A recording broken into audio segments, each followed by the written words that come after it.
Hello, beautiful moms and entrepreneurs. My name is Charisse Walker, and I'm your host of the Unbreakable Mompreneurs podcast. This is a place where we come together to learn, grow, and inspire. So sit back, relax, and let's get started. Hello, Unbreakable Mompreneurs. My name is Charisse Walker, your host, and today I'm here with Emily Schneider, and she is a storyteller, and we're actually going to get into that a little more and how it can help your business. But Emily, why don't you introduce yourself? Sure. Thanks for having me, Charisse. My name's Emily Schneider. I am a visual storyteller. I specialize in PowerPoint design. My magical knack is simplifying complex information and helping to connect audiences with their presenter and that content to drive business impact. But what I really love doing is that when I get to tap into my zone of genius and create these beautiful, articulate, and strategic designed slides, it helps build more confidence for that presenter and that storyteller. And I love that I get to shine my light and then it empowers somebody else's light to shine brighter. And I think it's a win-win for us all. So it's been super fun to explore this avenue and get really niche in my passion for what I do. Happy to be here.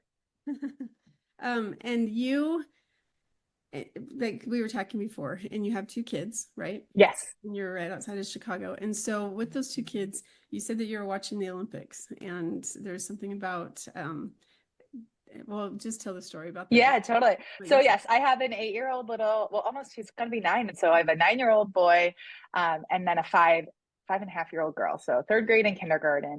And this summer they were like obsessed with the Olympics, and we had just had so much fun watching them together. And one night there was a Microsoft Copilot commercial, and my kids don't really get to see what I do. They know that I work all the time, but they don't really understand it.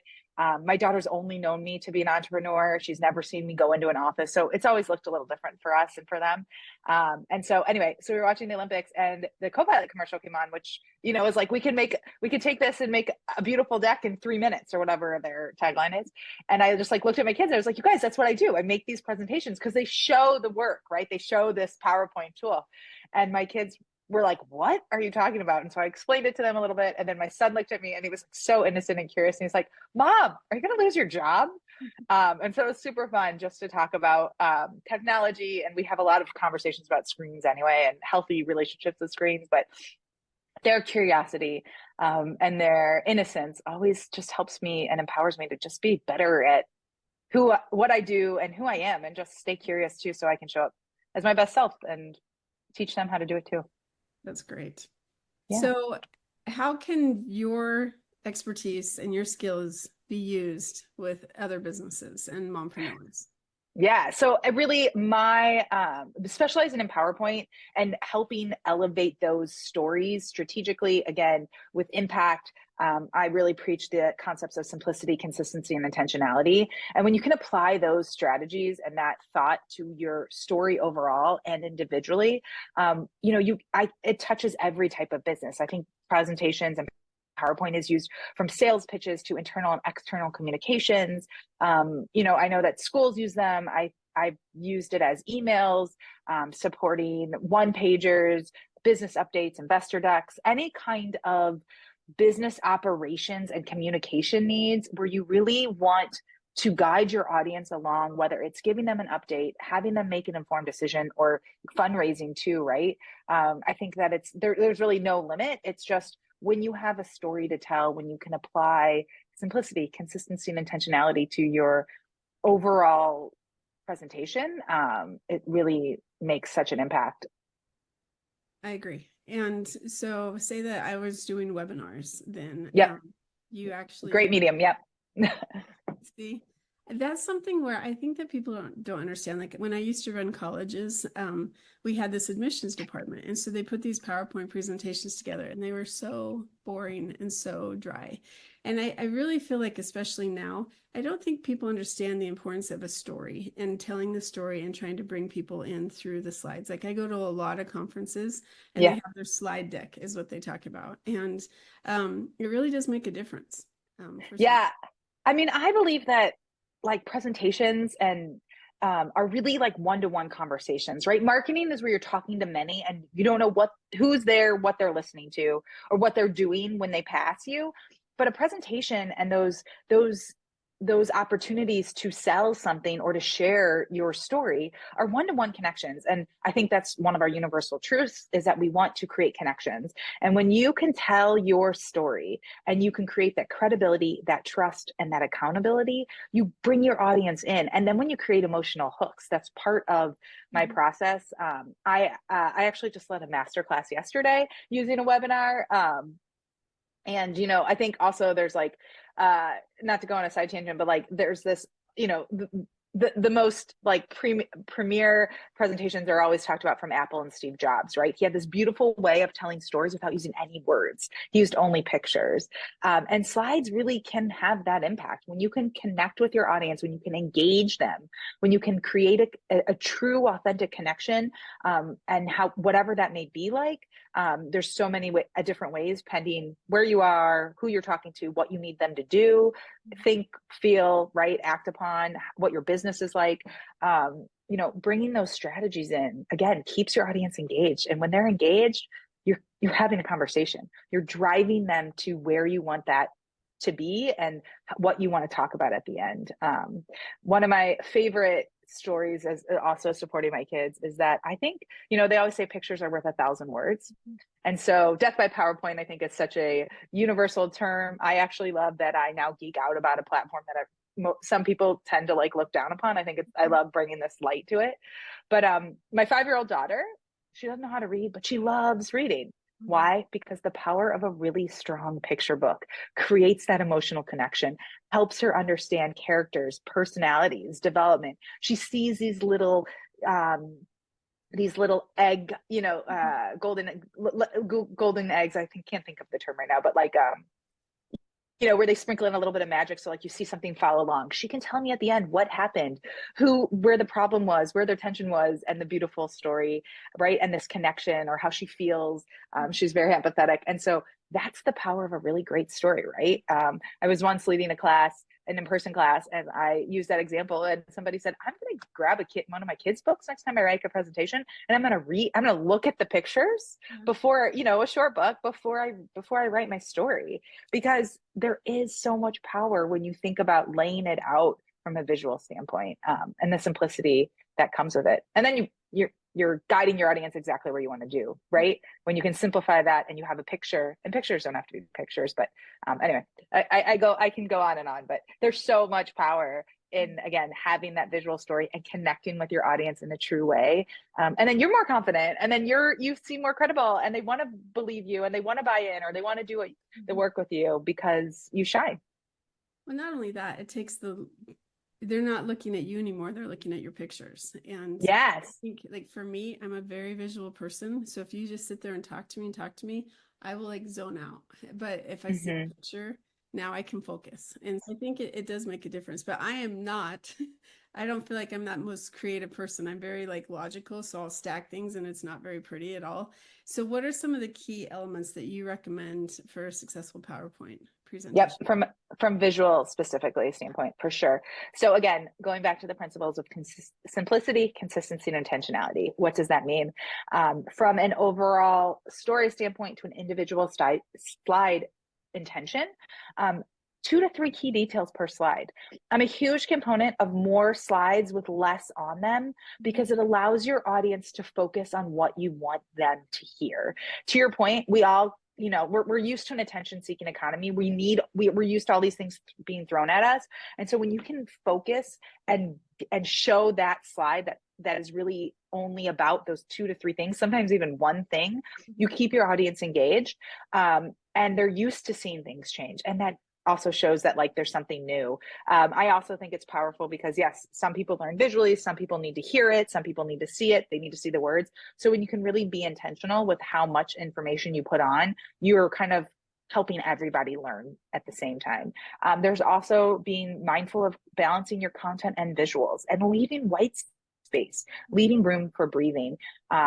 Visuals, you know, when it comes into visual storytelling, visuals, when I talk about those, I think about colors, I think about image style, and I think about streamlining your charts and data. And so color, aligning colors not only with your brand throughout, but also with the same like-minded topic. So let's say you're giving a quarterly update and you're talking about 4 products. Every time you mention product A, use that same color, whether it's in graphs and charts, whether it's with image focus, whether it's with icons, or whether it's just in type.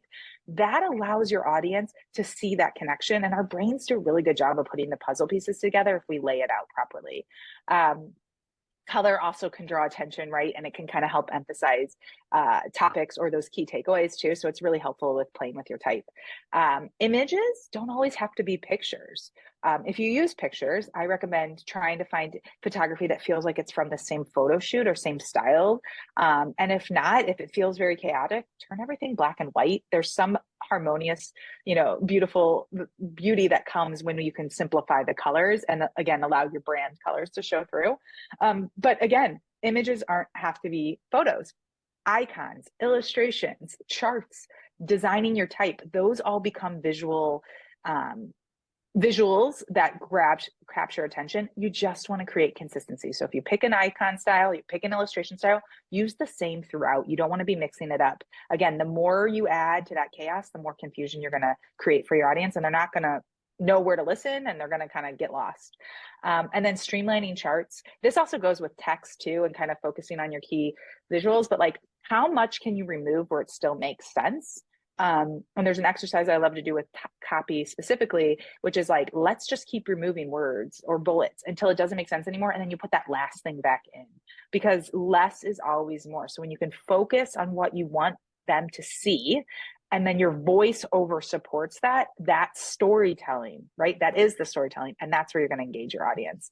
I talked about simplifying text. 6 to 8 lines per slide is ideal. Or I'm sorry, 6 to 8 bullets. No, 6 to 8 lines, 30 words per slide, and then streamlining your bullets.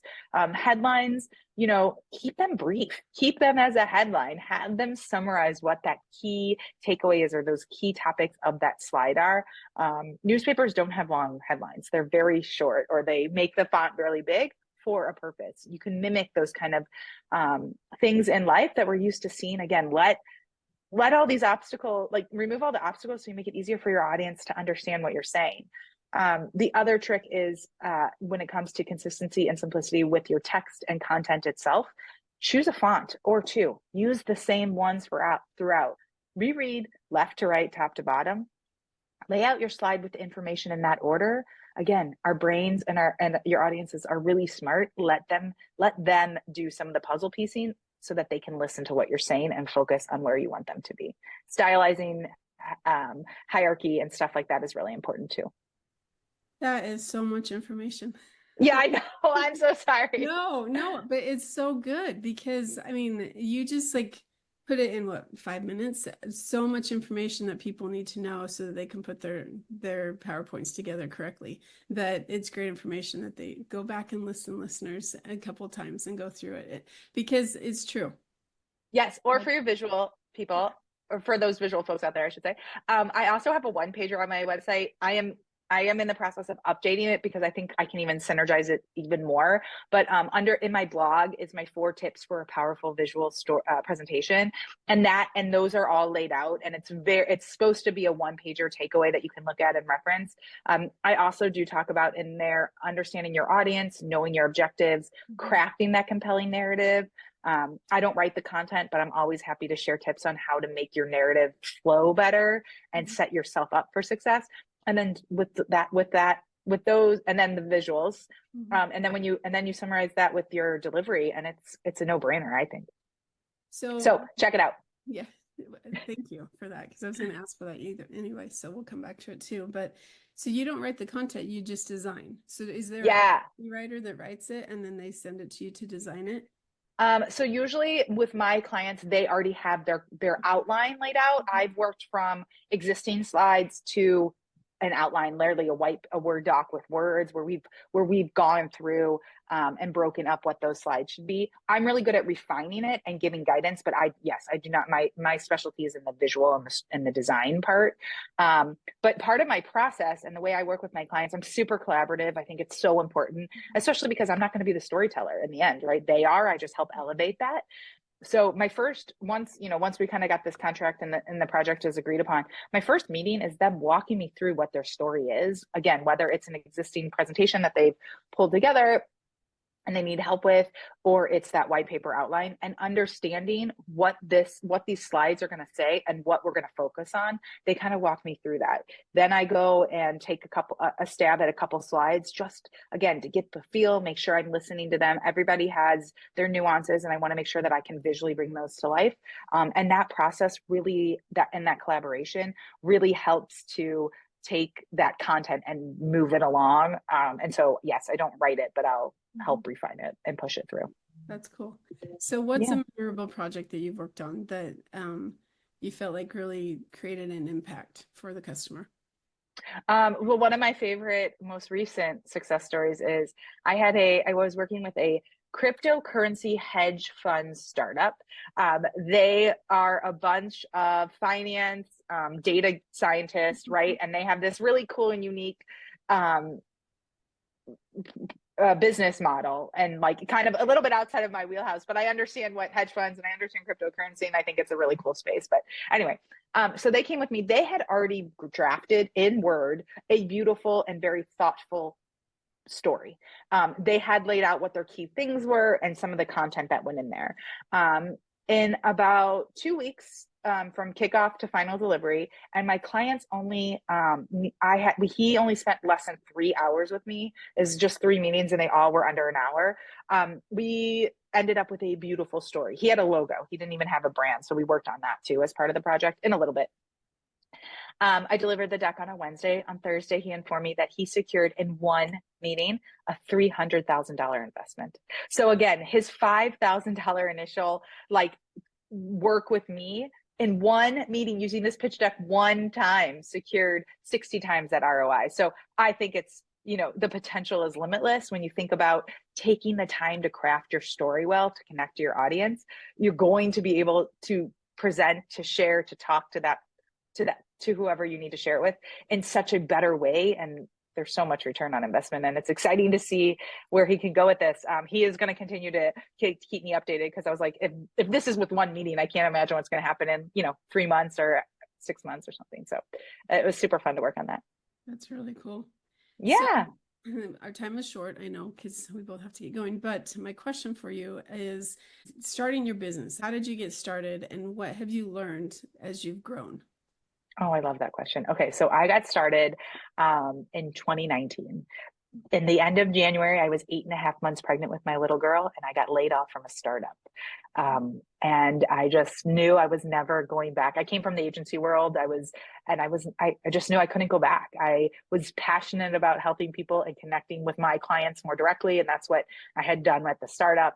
And so I had an old mentor. When I kind of shared that I was looking for some freelance work to try and connect the dots, I was interviewing right up to the week she was born, who took a bet on me. And he would say he didn't bet on me because he knew me, but he was the one that was like, let's make some freelance thing work. And so in July of 2019, I started freelancing, and I haven't stopped. It's been, every year doesn't look the same. It's not been perfect, but I've been perfect at never giving up. And one of the things I will say that has really empowered me is my ability to be creatively curious and to really tap into the things that I love doing and that bring me the most joy, because I believe that if I can be happy and I can share that, or I feel all that joy and that love, it just kind of pours out of me, and it shines my work the brightest. And I just keep reaching out, raising my hand for help, saying I don't know, but I'll figure it out. And again, that curiosity has really, I think, helped drive me forward and let me continue to grow.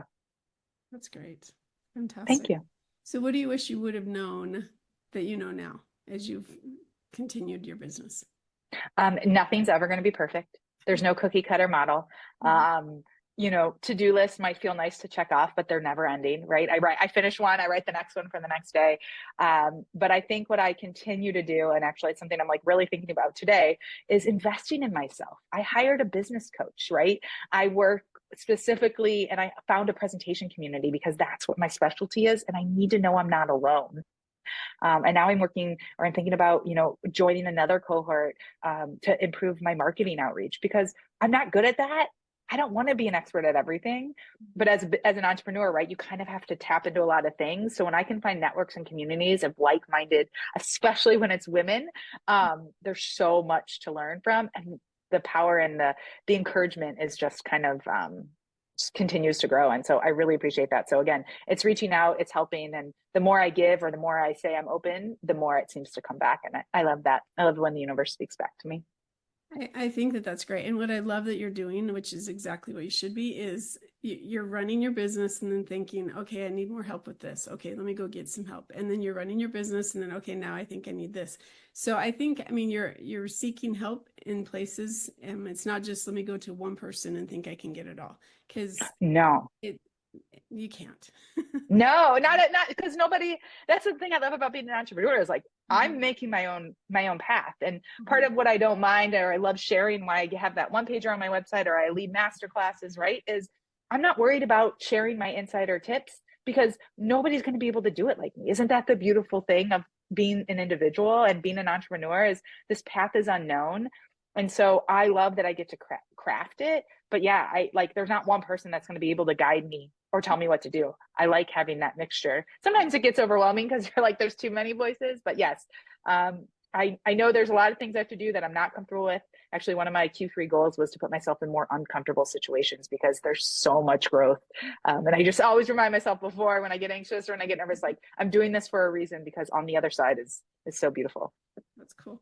Okay, last question. Because you have young kids. And so I want you to imagine yourself at the park, your kids are playing on the playground, 9-month-old, I always say 9-month-old, 9-month pregnant woman comes and sits down to you. She's a first-time mom. What advice would you give her? Oh, I love this question. Actually, I was just at my cousin's baby shower.